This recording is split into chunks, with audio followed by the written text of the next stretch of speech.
প্ৰতিটো এক্সিট পোলেই ৰাজ্যত NDA পুনৰ চৰকাৰ গঠন কৰাৰ পূৰ্বানুমান প্ৰকাশ কৰাৰ পাছত অব্যাহত আছে প্ৰতিক্ৰিয়া।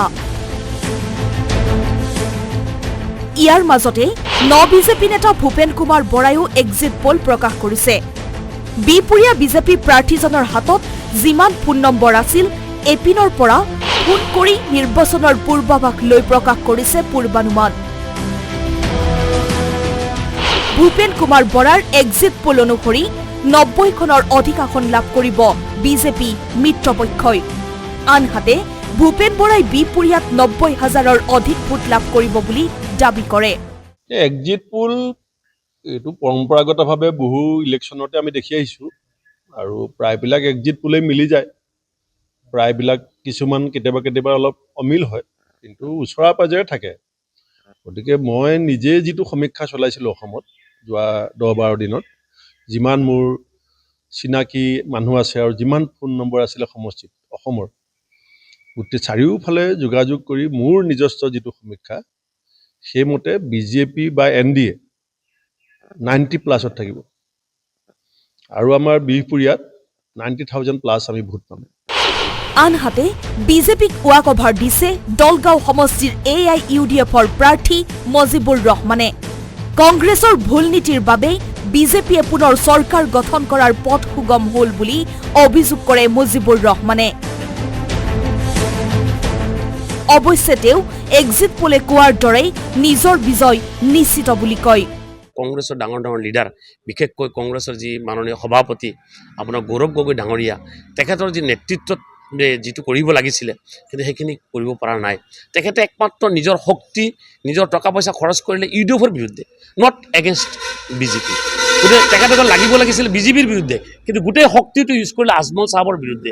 নিৰ্দলীয় ব্যক্তিগতভাৱে কোনো ভোট নাই। যদি কংগ্ৰেছৰ কেণ্ডিডেট থাকিলেহেঁতেন, নিৰ্দলীয় থিয় হ'লেহেঁতেন, 2000-1000 ভোট পালেহেঁতেন। গতিকে এতিয়া কংগ্ৰেছৰ ভোটখিনি তেখেতে পাব আৰু তেখেতে পাব হয়তো অলপ ইফাল আইজোদা পাব পাৰে। গতিকে মই ভাবোঁ এক্সিট পোল যিটো কৰিছে, গতিকে ক'তো হয়তো শুদ্ধ হ'ব লাগে। ডিফু সমষ্টিৰ APHLCৰ প্ৰাৰ্থী JI কাঠাৰে আকৌ বিশ্বাস নকৰে এক্সিট পোল। তেওঁ নিজৰ বিজয় নিশ্চিত বুলি দাবী কৰে। আমি ডিফু সমষ্টিৰ পৰা মই প্ৰতিদ্বন্দ্বিতা কৰিছোঁ। আমাৰ আশাটো আমি জিকিম, জিঅ'লেও জিকিম বুলি আমি আশা কৰিছোঁ। যদি কাউণ্টিং আৰু যদি একো টেম্পাৰিং যদি নকৰে, তেতিয়া মই জিকিম। এতিয়া এক্সিট পোল ওপৰত মই বিশ্বাস নকৰোঁ। সেইটো আমাৰ নিচিনাহে মানুহ সেইবিলাক, তেওঁলোকে যিটো ভাবে সেইটো লিখিছে। সেইকাৰণে এক্সিট পোলৰ কথা বোধহয় আমি ইমান গুৰুত্ব দিব নালাগে বুলি মই ভাবোঁ। এইটো আচল কথাটো যেতিয়া কাউণ্টিং হ'ব তেতিয়াহে ওলাব। মাত্ৰ সেই কাউণ্টিং সময়ত নিৰপেক্ষভাৱে কাউণ্টিং কৰিব লাগে, সেইটো আমি এপিল কৰিছোঁ। ওদালগুৰি জিলা বিজেপিৰ সভাপতি তথা মনোনীত পাৰিষদ অজয় কুমাৰ হাজৰিকাই এক্সিট পোলক সমৰ্থন কৰি ওদালগুৰিৰ 4টা সমষ্টিত NDA প্ৰাৰ্থী বিজয়ী দাবী কৰিছে।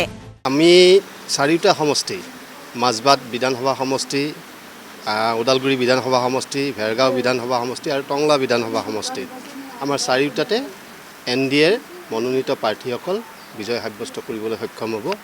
আৰু আপোনালোকে নিশ্চয় দেখিছেই যে যোৱাকালি যি এক্সিট পোল আপোনাৰ ঘোষণা কৰিছে বিভিন্ন মাধ্যমেৰে, আৰু সেই এক্সিট পোলত এইটো আপোনাৰ নিশ্চিতভাৱে এইকেইটা চিটত কোনো ধৰণৰ শংকা নথকা কৰি, কোনো অনিশ্চয়তা নথকা কৰি তাত এটা এক্সিট পোলে এটা ৰায়দান কৰিছে। আৰু ৰাইজৰ যিখিনি আমাৰ মত, আমি বিশেষভাৱে আমি যিখিনি আমাৰ নিজৰ ভিতৰুৱা যিখিনি আমাৰ আছে সাংগঠনিক লেভেলত, এইখিনি আমি যথেষ্ট আমি তাতো আমি যিখিনি অবজাৰ্ভ কৰিছোঁ। গতিকে সেইখিনিৰ পৰা আমি যিখিনি আমি তথ্য সংগ্ৰহ কৰিছোঁ, নিশ্চিতভাৱে আমি 4টা বিধানসভা সমষ্টিত আমাৰ প্ৰাৰ্থীসকল বিজয় সাব্যস্ত কৰিবলৈ সক্ষম হ'ব। এক্সিট পোল নেটৰ অংক সকলো চলি আছে, কিন্তু জনতাই ৰায় দিছে EVMত। 4 মেত EVM খোল খোৱাৰ পাছতেই এক্সিট পোল নেটাৰ অংক সকলোৰে উত্তৰ ওলাব। ব্যুৰো ৰিপৰ্ট, আসাম টক্স।